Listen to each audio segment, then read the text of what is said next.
Bayeux tapestry is one of the most important historical artifacts from medieval Europe. The Bayeux tapestry is actually embroidery on a linen backing that details the Norman conquest over Anglo-Saxon Britain. Here's the gist of it.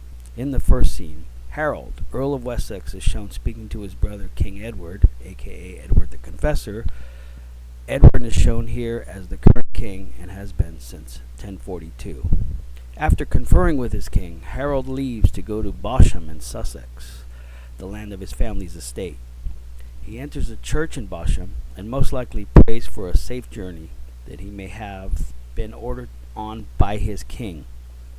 He holds a feast at his estate and then boards a ship, complete with his crew, hounds, and a hunting hawk. He crosses the English Channel and ends up on some shore in perhaps northern Normandy. He is immediately taken into custody by the soldiers of Count Guy Vito, the local Guy in charge. Harold is brought back to Guy's castle, where he has a talk with Count Guy. It doesn't look like he's in too much trouble because on the way to Guy he leads his own men and gets to keep his bird with him. Harold speaks to Count Guy as Vito sits on his throne. William, the Duke of Normandy, hears of Harold's detainment and sends messengers to Guy ordering Count Vito to bring Harold to William. William then sets off to attack Duke Conan of Brittany, and Harold goes with him. The troops pass Mont St. Michael and wade through water, keeping their equipment dry. Some of them get stuck in quicksand, and Harold helps them out.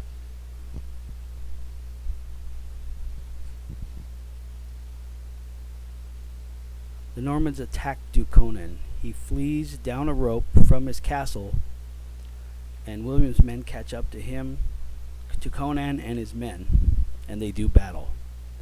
Conan surrenders at Lance Point.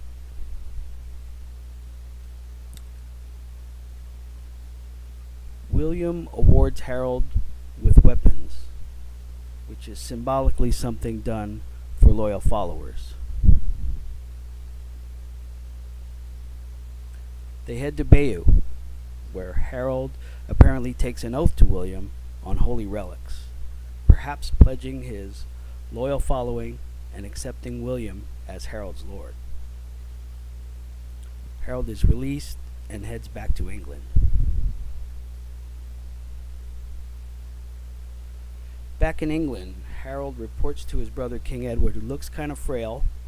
Harold looks hunched over, maybe out of respect. In the next scene, King Edward is shown on his deathbed on the upper half of the scene and dead on the lower half. King Edward died in January of 1066. King Edward's funeral takes place at the newly constructed Westminster Abbey. Noblemen are shown offering the king's crown and axe to Harold. Harold is crowned soon thereafter, perhaps the same day. Harold is shown surrounded by priests and noblemen. Halley's Comet is shown as an ominous bad omen of things to come, and empty boats on the lower border represent the imminent Norman invasion. Word gets to William that Harold has taken the crown, and William decides to invade England.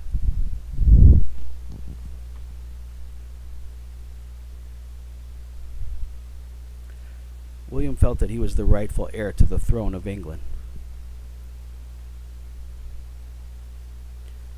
William orders a fleet of ships to be built to invade England, and men are shown building boats and preparing for war. Weapons, armor, and other battlements are loaded onto the ship.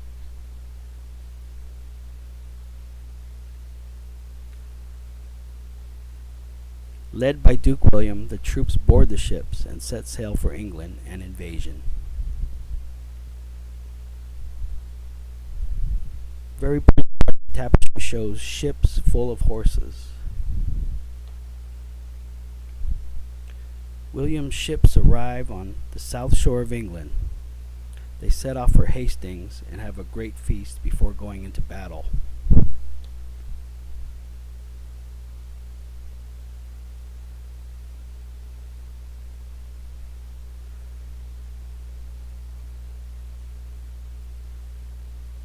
William hears of Harold's approach and sets off to meet him in battle.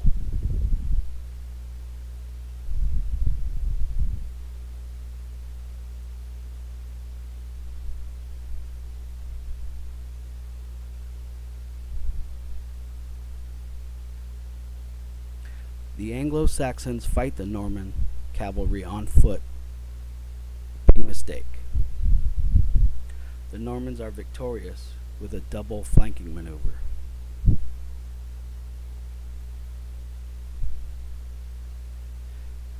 Even Bishop Odo is seen wielding a club.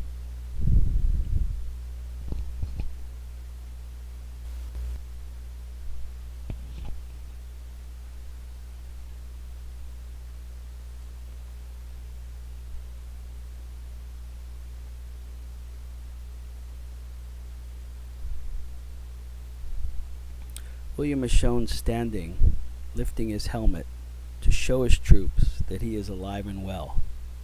This is a sign that William's men take to keep fighting.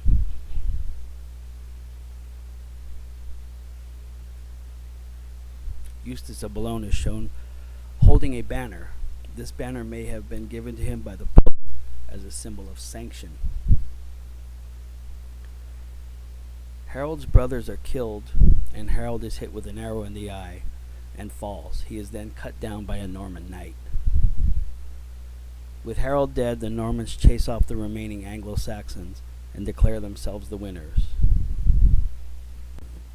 Since its inception, the Bayeux Tapestry has never left France. It was taken down once in the 1980s in order to service it and restore certain parts of it, like the goose egg balancing on King Edward's shoulder.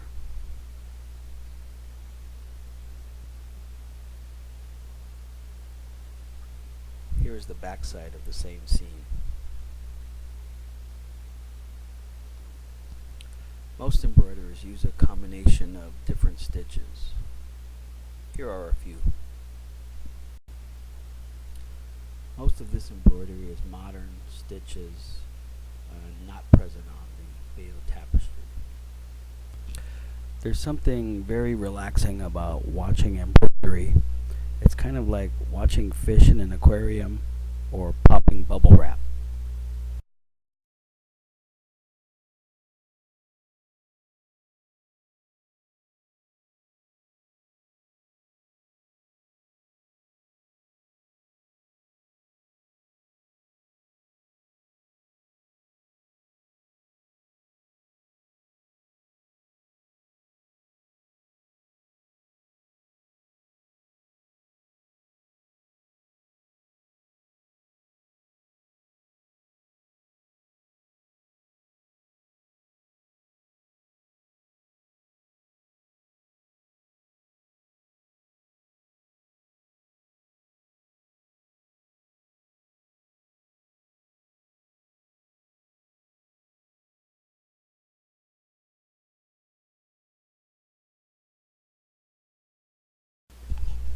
This reproduction work of the Bayeux Tapestry is done by Chantal James.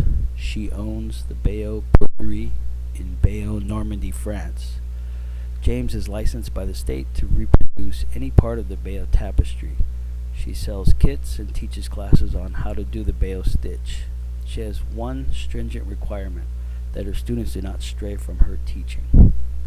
The Bayeux stitch utilizes three main stitches: the satin stitch, the couch stitch, and the picot stitch, which holds the couch stitch in place. This method was a quick and easy way to fill in large areas.